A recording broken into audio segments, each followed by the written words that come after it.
ವೃಷಭ ರಾಶಿಯವರದು ಹೇಗಿದೆ ಅಂತ ಕೇಳೋದಾದ್ರೆ?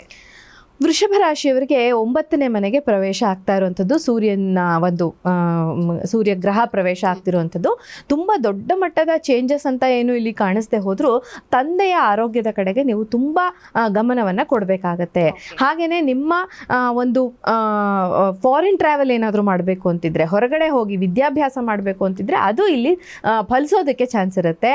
ಅದರಲ್ಲೂ ಸೈನ್ಸ್ ಸಬ್ಜೆಕ್ಟ್ಸ್ ನೀವೇನಾದರೂ ಓದಕ್ಕೆ ಹೊರಟಿದ್ದೀರಾ ಅಂದರೆ ಸೂರ್ಯನ ಒಂದು ಸಪೋರ್ಟಿಂದ ನಿಮಗೆ ಅದು ಸಾಧ್ಯ ಆಗೋದಕ್ಕೆ ಅವಕಾಶ ಇರುತ್ತೆ. ಫಾರಿನ್ ಟ್ರಾವೆಲ್ ಮಾಡಬೇಕು ಅಂತಿರೋರಿಗೆ ಫಾರಿನ್ಗೆ ಹೋಗಿ ಉದ್ಯೋಗ ಮಾಡಬೇಕು ಅಂತಿರೋರು ಇರ್ಬೋದು, ಅಥವಾ ಓದೋದಕ್ಕೆ ಹೋಗಬೇಕು ಅಂತ ಇರೋರಿಗಿರ್ಬೋದು, ಹೈಯರ್ ಎಜುಕೇಷನ್ಗೆ.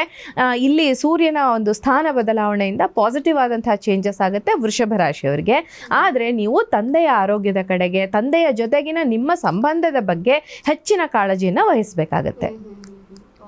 ಇನ್ನು ಏನಾದ್ರು ಸಿಂಪಲ್ ರೆಮಿಡಿ ಅಂತ ವೃಷಭ ರಾಶಿಯವರಿಗೆ ಸೂರ್ಯನಾರಾಯಣನೇ ಇಲ್ಲಿ ತೊಂದರೆ ಕೊಡ್ತಾ ಇರೋದ್ರಿಂದ ಸೂರ್ಯ ನಮಸ್ಕಾರ, ಬೆಳಗ್ಗೆ ಎದ್ದು ಸೂರ್ಯನಿಗೆ ಅರ್ಘ್ಯವನ್ನ ಕೊಡೋದು, ಹಾಗೇನೆ ಗೋಧಿ ಮತ್ತೆ ಬೆಲ್ಲವನ್ನ ಮಿಶ್ರಣ ಮಾಡಿ ಹಸುಗಳಿಗೆ ತಿನ್ನಿಸುವಂಥದ್ದು.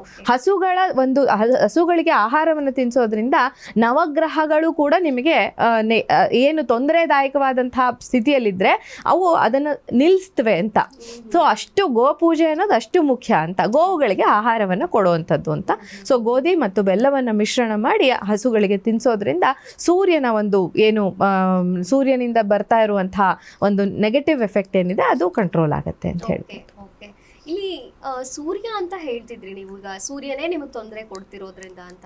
ನವಗ್ರಹಗಳಲ್ಲಿ ಸೂರ್ಯ ಕೂಡ ಒಂದು ಗ್ರಹನ, ಅಥವಾ ನವಗ್ರಹಗಳ ಹೊರತಾಗಿಯೂ ಕೂಡ ಸೂರ್ಯನಿಗೆ ಯಾಕೆ ಇಷ್ಟು ಇಂಪಾರ್ಟೆನ್ಸ್ ಜ್ಯೋತಿಷ್ಯದಲ್ಲಿ?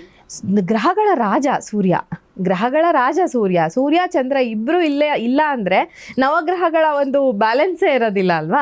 ಸೊ ಹಾಗಾಗಿ ನಾವು ಜಿಯೋಸೆಂಟ್ರಿಕ್ ಅಂದರೆ ಭೂಮಿಯನ್ನು ಮಧ್ಯ ಇಟ್ಕೊಂಡು ನೋಡ್ತೀವಿ, ಸನ್ಸೆಂಟ್ರಿಕ್ ಆಗೂ ನೋಡ್ತೀವಿ.